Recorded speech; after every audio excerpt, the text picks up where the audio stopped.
দিবে, লাইসেন্স করে দিবে, কাফেলা করে দিবে। ঠিক আছে, কিছু তো করেই দেয় নাই। এখন আমি ৮,১৫০ রিয়াল দেয়া আকামা করছি, ২৭০০ রিয়াল দেয়া লাইসেন্স করছি। এগুলো কিন্তু আমার ঘাটতি যেতেছে, ওনার কিন্তু কিছু হইতেছে না। হ্যালো গাইস, তো বরাবর যে কথা বলেছিলাম সে কথাটা আজকে হচ্ছে যে যারা স্বপ্ন পূরণ করার জন্য বিদেশের মাটিতে আসছে বাংলাদেশ ছেড়ে, তারা কি আসলে আদৌ স্বপ্ন পূরণ করতে পেরেছে নাকি তাদের স্বপ্নই থেকে গেছে। তো আজকে তাদের সাথে কথা বলবো এবং জানবো তাদের জীবনের যে গল্প সে গল্পটা জানার চেষ্টা করবো। তো চলুন না দেরি না করে ভাইদের মুখ থেকে শুনে। ভাইয়া কি নাম আপনাদের একটু যদি বলেন। আসসালামু আলাইকুম। ওয়ালাইকুম আসসালাম। আমার নাম মোহাম্মদ ইয়াসিন আরাফাত। ওকে, আমি ঢাকা বাংলাদেশে যাত্রাবাড়িতে থাকি, ঢাকা। আচ্ছা, বুঝছি। সো এইখানে মানে বাংলাদেশ ছেড়ে জি, এখন আপনি ইয়াং, বয়স অনেক কম, এখন তো আপনার পড়াশোনা করার কথা ছিল কলেজ বা ভার্সিটিতে, তো হুটাচ করে সিদ্ধান্তটা কেন নেওয়া হলো যে বাংলাদেশের বিদেশের মাটিতে আসবেন? আসছি কিছু ভালো করার জন্য, কিন্তু ভালোর জায়গায় খারাপ হয়ে গেছে। আচ্ছা আচ্ছা, তো খারাপটা কি হলো আপনার জীবনের সাথে?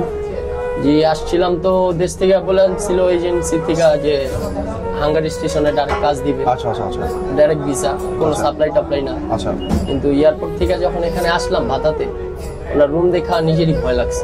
আচ্ছা আচ্ছা, এক রুমে মনে করেন যে ৩০ জন ৩৫ জন, একজনের উপরে আরেকজনের শুয়ে আছে। খাবারের টাইমে খাবার নাই ঠিক মতো। ও মাই গড, কতদিন ভিসা আসছেন? আসছি প্রায় ৪ মাস। ৪ মাস। জি, কাজ এখনো বুঝায় দেয় নাই? কাজ তো এখনো বুঝায় দেয় নাই, ওটার রুম থেকে বের করে দিচ্ছে।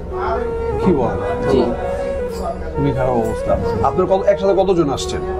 আমি একা আসছিলাম, কিন্তু মানে একদিন ২ দিন পর পরই ৩ জন ৪ জন ৫ জন এরকম করে লোক আসে। আচ্ছা আচ্ছা আচ্ছা আচ্ছা, এখন আপনার থেকে ভিসা রেট কিরকম নিয়েছিল? ভিসা রেট নিচ্ছে ৪.৫ লক্ষ টাকা। ৪.৫ লাখ টাকা। জি, বুঝতে পারছেন তো, ৪.৫ লাখ টাকা ভিসার দাম নেওয়ার পরেও ৪ মাস এখানে আসছে, ঠিক মতো কাজ পাচ্ছে না ঠিক মতো, এবং যে রুমের মধ্যে থাকার কথা ছিল, একটা ভালো একটা রুম দেওয়ার কথা ছিল, সেই রুমটা তো দিতেই পারে নেই, এবং সেটা খুব নোংরা, ওটা থাকার মতো জায়গা না। তো সেখানে অনেক কষ্ট করে ফাইট করেছে।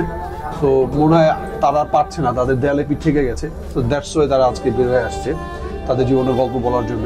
বাট এই মানুষগুলোকে দেখতে পাচ্ছেন, আসলে ওরা আসলে কথা বলতে ক্যামেরার সামনে আনইজি ফিল করছে, বাট ওদের প্রত্যেকের ভিতরে কিন্তু লুকানো অনেক চাপা কষ্ট আছে, সেটা বলতে পারছে না, বাট দেখতে পাচ্ছেন হারার চেষ্টা করছে। আসলে ক্যামেরার সামনে সবাই কথা বলতে পারে, ব্যাপারটা এরকম না।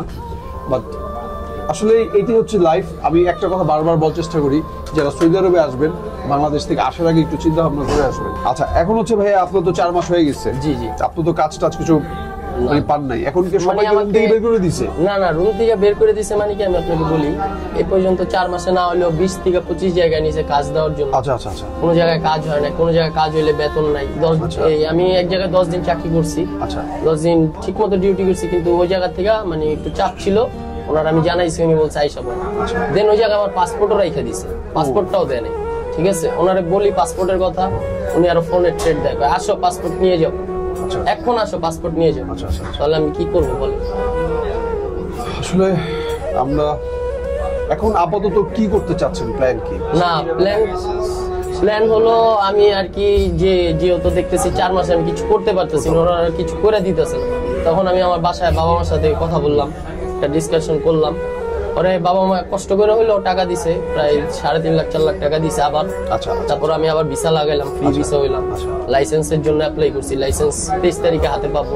আচ্ছা, দেন একটা গাড়ি নিজে নিয়ে কাজ করবো। It's good.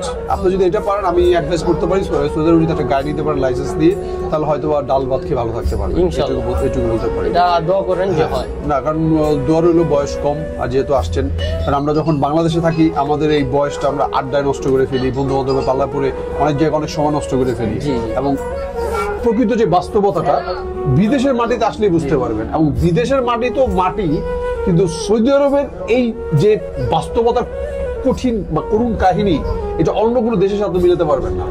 আপনি পৃথিবীর ওয়ার্ল্ডের সব থেকে চরম ভয়ঙ্কর লেভেলের বাস্তবতার সম্মুখীন হবেন আপনাদের সৌদি আরবের বাস্তবতার সাথে। কারণ এইখানে আমরা যে পরিবেশে বড় হয়েছি সেটা হচ্ছে আমাদের 6 ঋতু বা 7 ঋতু আমাদের দেশ। আমরা নদী নালা পুকুর, হ্যাঁ, তারপর হচ্ছে গাছ, বিভিন্ন রকমের যে পরিবেশে আমরা বড় হয়েছি, প্রাকৃতিক পরিবেশে, ন্যাচারাল পরিবেশে, এই পরিবেশটা টোটালি এটা বিপরীত। যেই পরিমাণ গরম, এই তাপ সহ্য করতে করতে আপনার 2 থেকে 3 মাস লেগে যাবে। তাই না, আসলে এই ব্যাপারগুলো তো আমাদের পক্ষে সম্ভব না। সো আমি আপনার কথা উদ্দেশ্য ধরেই বা রেস ধরেই এটা বলতে চাই যে বাংলাদেশ থেকে যারা আসবেন, যে এজেন্সির মাধ্যমেই আসবেন, আপনি একটু জাস্টিফাই করে যাচাই বাছাই করেই তারপর সৌদি আরবের মাটিতে পাড়া দিবেন। কারণ কিছু করতে পারে তাদের জন্য দোয়া করতে পারি, আর আমি আমার জায়গা থেকে যতটুকু সাপোর্ট আছে আমি দেওয়ার চেষ্টা করবো। আর আপনাদের কাছে যদি কারো কাছে যদি এরকম ওদের জন্য একটা ভালো কাজের জায়গা বা ভালো কোনো জিনিস থেকে থাকে আমার সাথে যোগাযোগ করতে পারেন। সো আজকের মতো আমি শাকিল রাজ এখান থেকে বিদায় নিব। প্রবাসীদের দুঃখ কষ্ট ওইটা নিয়ে আমার একটা কথা লাইন দিয়ে আমি শেষ করে দিচ্ছি। আমি এক প্রবাসী ভাই রে, আমি এক প্রবাসী, বুকে চাপা কষ্ট নিয়ে মুখে রাখি হাসি। এটা হচ্ছে আমাদের প্রবাসী যারা আছে তাদের জীবনের গল্প। সবাই ভালো থাকবেন, সুস্থ থাকবেন, থাকবেন আমার সাথেই, থাকবেন সার্সিটি পলিক্লিনিকের সাথে। Tata, bye bye.